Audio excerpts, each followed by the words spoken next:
Welcome back to another episode of ASI Outdoors. This one's going to be a little bit different. We're going to be talking about the, 2025-2026 firearm confiscation plan, quote-unquote assault weapon ban that the Liberal government of Canada is intending to impose on Canadians. So if you don't know who I am, my name is Ben. I'm a trained professional gunsmith via the Northern Alberta Institute of Technology. I've been a licensed gunsmith before. I've worked on people's guns, stuff people you've probably seen on like Wild TV, etc. I'm not going to drop names, but yeah, one of probably the youngest gunsmiths in Canada, if not the youngest gunsmith in Canada. Also happened to be a victim of gun violence, unfortunately. I have been shot before. It wasn't like an accident or something, like somebody had intended to harm me / unalive me. So I guess I'm in a unique set of circumstances where I can actually talk on this. A lot of people kind of can't because they're in one camp or the other. I'm gonna give you my professional opinion on what we should be doing here in terms of safety, how to prevent violence going forward and actually make Canada a better place for everyone to live in. First, we're going to go into the facts of 90% of guns that are used in crimes in Canada are illegal firearms.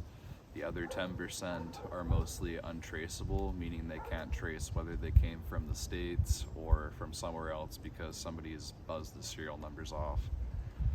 They're pretty good at using like an acid process to like end up getting the serial numbers back, but I guess if they can't do that, or for whatever reason, a lot of older guns don't even have serial numbers, so that's another reason why they might not be able to trace them.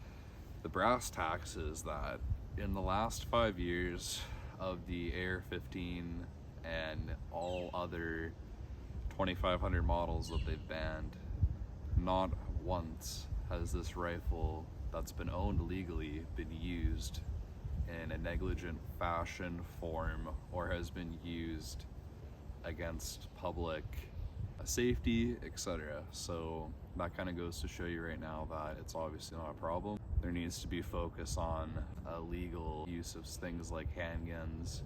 I mean, we have handgun crime at an all-time high right now when handguns are banned. So go ahead and make sense of that one. It doesn't make any sense at all. They're going after the wrong people. The safety minister himself, Gary, has said that it's not going to work. They don't have the ability to enforce it. It's kind of just a feel good in terms of politics. Unfortunately, I'm gonna have to agree with that. I don't think that people who are law-abiding, vetted, and going through checks and balances like a CPIC every day, which is a police background check you do on a daily basis. In my opinion, the Liberals should roll back what they've put in place so far with the laws, the AR-15 ban, etc. I'm not sure they will, I'm sure they probably won't. If anything, at least do some form of grandfathering, because right now all you're doing is potentially pitting people against each other when I guess you could say politics are very heated right now. We have the assassination of Charlie Kirk. I mean, somebody yesterday just went into an ICE facility in Dallas and shot that up. Like, right now, liberal violence is at an all-time high in my opinion, and it doesn't really seem to be being addressed. I mean, we have people like, for example, Don Cherry that are canceled because they're basically saying that new immigrants aren't being patriotic enough and showing their patriotism by wearing things like a poppy on Remembrance Day. And then people make fun of somebody who was a young father brutally assassinated on television, lose their job, and then a week later are rehired. So there's a little bit of hypocrisy going on there, and one side is like, I guess, militantly trying to stop people from voicing their opinions, trying to put laws in place, anti-hate laws to stop people from voicing their opinions, and at the same time trying to disarm them. So in my opinion, that kind of sounds similar to like what happened in the 30s and 40s in Germany, and I don't really feel like that should be something that's repeated. So now I'm going to read you a excerpt out of my grandfather's book. This is a kid during the war, the Second World War in the Netherlands. I witnessed the active persecution of the Jewish people in our village. Jews were easy to recognize. The Nazis made them sew large, yellow Star of David patches onto their clothes. In those days, professionals like doctors, dentists, and lawyers had their offices and practices in their home. One morning of the war's coldest winter, with 2 feet of snow on the ground, my father, my sister Lika, and I had a dental appointment. The dentist's office was on the 2nd floor across the street from where a pharmacist, a baker, and a photographer also operated from their home. I could still see the photographer's house in my mind's eye. A fine home with a sizable front yard, a small gate, and a path leading to the front door. The photographer's name was Jacob Wolf, a Jew. The previous evening, Jacob arrived home and after opening the front door was surprised by a Nazi officer and soldier waiting inside to arrest him. Jacob drew out a small gun and shot the officer dead, made a run for it, and escaped. A great alarm was sounded that night with hundreds of soldiers looking through the neighborhood. Jacob was not to be found. When we arrived at the dentist's house, many Germans, some on motorbikes, were still hanging around. My father questioned, but we were allowed to move on to the dentist's office. My father and the dentist, a tall, handsome guy, were peeking out the 2nd-story window toward the photographer's house, while the latter explained what had happened the night before. After Jacob took off, they searched all the neighborhood houses. He whispered. Suddenly, the truck engine stopped, and the soldiers yelled something, urged something loudly. Wheels spun on the icy street. More motorbikes arrived. My father and the dentist stepped out of sight, but was still looked through a crack in the curtain, keeping us kids away from the window. With the Germans still shouting, machine gun fire rang out abruptly for about 5 seconds, followed by another handgun round of fire and a dozen single shots. Then eerie silence. My father and the dentist drew back from the window, utterly shocked. Deadly pale, my father kneeled before us and put his arms around us. The dentist's wife joined us. No one said a word for the next few minutes. Finally, the dentist offered my father some coffee and us a drink. There will be no dental work today, the dentist said softly to my father. You'll have to come back some other time. The street grew quiet, the trucks left, and we exited the house through the back door into another street. After hurrying home, my father told my mother the horror of the event. In reprisal for Jacob Wolf shooting the Nazi officer, the Germans rounded up 12 young Dutch men working in a nearby forced labor camp, loaded them onto a truck, and drove them to the photographer's house. There, the dozen forced laborers were ordered to stand in front of the house in the snow. The Germans executed them then and there. One intrepid guy made a run for it, but just as he reached the gate, he was also shot dead. Wearing long coats and wooden shoes filled with straw, the bloodied bodies were left lying in the snowy yard for 24 hours to ensure the Dutch citizens got the message. If you kill a German, many of you will pay the price. The bloodstains remained visible for weeks. Germans used more forced laborers to strip the house of all its contents. But Jacob Wolf survived the war. From about 1943 on, at great risk, my parents provided a safe house for a number of Jews, particularly children. Every so often, some sisters and brothers would move in for a few days or weeks. With our large family, these children blended easily. We were never told to keep quiet about these visits, my parents thinking the prohibition to talk might actually lead us to reveal the secret. They were just fun companions, and they'd eat out of the pot like the rest of us. Whoever organized these children's transport would soon collect them and move them on to another empathetic family. It was dangerous. Harboring resistance workers, fugitives, and Jews was covered under a German martial law edict. It was punishable by death. But my parents believed it was the right, the compassionate thing to do, and reflected their faith in God, their views and deeds. That combination of compassion and action influenced me deeply and played a substantial role in my life.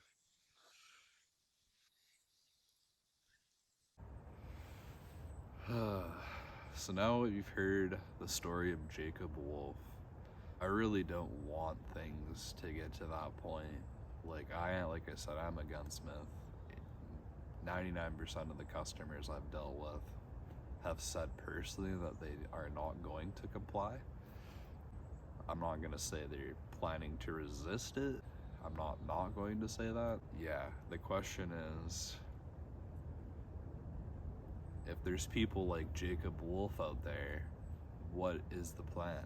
Are you planning to round up 12 of their neighbors and do what the Germans did in that story that I just told you? Because unless you're planning to do that, then what you're planning to do with this confiscation likely is going to be an absolute disaster. And again, as a victim of gun violence, it makes me honestly ill. Like, I quite literally hate seeing this stuff. I hate seeing people pitted against each other just for politics, just for votes. People's lives here are being ruined. People potentially being put in jail. People potentially being unalived. Just a bad look. I really don't want to live in a society that is the norm. So if we could come to some form of agreement where we agree to disagree, maybe for example, if you're looking to do this in Quebec for Natalie Prevost, then go ahead and do that in Quebec. I mean, again, I understand where she's coming from, because I mean, I do myself have a lot of sleepless nights, and I mean, that does do a lot to you mentally, having to have, you know, like survivor's guilt, other things like that. But at the same time, she would be better served putting her time to use with actually preventing femicide, violence against women, and other things like that. Unfortunately, that would be, you have to look into the, I guess, community and societal issues happening there. It's a tough one to touch because there's also, you know, race and other issues like the indigenous communities that have a lot of issues with that. Alcohol obviously plays a large part in that as well, so there's lots of stuff there. But somebody who's legally owns a firearm, going through all the processes, vetted, and has been trusted by the RCMP to have a firearm, is probably not the person that you should be taking that time to go after. It's just, again, my professional opinion. And then going into the next segue, why I think you're gonna have a hard time finding retailers and people wanting to actually go ahead with this is because you flip-flopped so many times that people have spent thousands and thousands of dollars. For example, this. I've spent $20,000 engineering this. Again, I'm a gunsmith, went to the Northern Alberta Institute of Technology with making this in mind. This is a Type 81/AK ambidextrous magazine for 5 rounds. This was intended to be part of the Liberal ban for the 5-round thing, where they implemented the high capacity magazine thing. So at this point, this is useless. I've spent $20,000 on this. It's a paperweight. I have about 500 springs and all the materials, everything I need to make these. Yet I won't be making them because they've banned the gun. So instead of doing what they said initially, they did another thing, which is typically what they like to do. So there's no point in trying to cater to them because they're not men or women of their word. So why would you try and do business or do a deal with somebody that's not a person of their word? It's pretty simple. So if you want to actually make a difference, what you're going to do is you're going to scrap all the crap that you've got on the table right now, revert everything back to it was in 2020, because ultimately this is Gabriel Wortman, who is your failed informant, RCMP, whatever cover-up crap that you're doing there. You will delete all the stuff that you've done to 2020. You will then put in a 10 round maximum for everything, meaning handguns are 10 rounds, rifles are 10 rounds, etc. Liberals, hold on, stop screeching, stop trying to burn your blue hair. Why I'm saying that is because our market is the size of one of the smallest states in America, meaning no manufacturer is going to cater to your BS. So the only way for you to get your liberal BS through is if you go through a state like California that already has certain things implemented, like a 10 round magazine ban. You can then import the stuff from California or somewhere else that is more liberal minded, so then have those 10 round magazines, and those will fit in other guns, because most guns use similar magazines. The gun is made around the magazine, not the other way around. Moral of the story is no half measures. You either have to be willing to do what needs to be done in order to take everyone's stuff, and I don't think you're going to be able to do that. And then the other half of that is if you wanted actual meaningful change, you need to come to the table with both people and not just like cherry pick the stuff that you want to take to basically ban it or make our lives more difficult, but actually come to the table with us and make Canada a safer place. So if you're willing to do that, I would be happy to help anybody draft a plan to actually make meaningful change via gun violence, which is mostly young men honestly shooting each other over stupid stuff like girls or drugs, which again they probably don't need to be doing. So this is the ticket for you guys to actually be the happy medium, but you kind of blew it, so I don't know what to say. I mean, maybe come back to the table, trying to redraft some of these things. I know Mark Carney, you're supposed to kind of be the voice of reason. You have to be able to be truthful. And when you're all about a photo op or showing up at somebody's property just to get your little photo op in, but then you don't even give them a chance to speak to you, which is what happened to me, it's pretty annoying. So that'd be my 2 cents, my professional opinion as a gunsmith and as somebody who is a victim of gun violence. I want this all to stop, and I want everyone to just go back to the way it was like 20 years ago. I just don't understand why people are so crazy these days and why everything has to be so driven in ideology, why it can't just be fact-based. I mean, go ahead and ask ChatGPT or any of these other things to look at the data. I mean, we don't live in the United States. We had robust gun control that worked, and all that you're doing is eroding trust, potentially creating more Jacob Wolves, and I really don't like that. So whoever sees this, I don't know. Hope you watch my rant, but God bless y'all. Like and subscribe.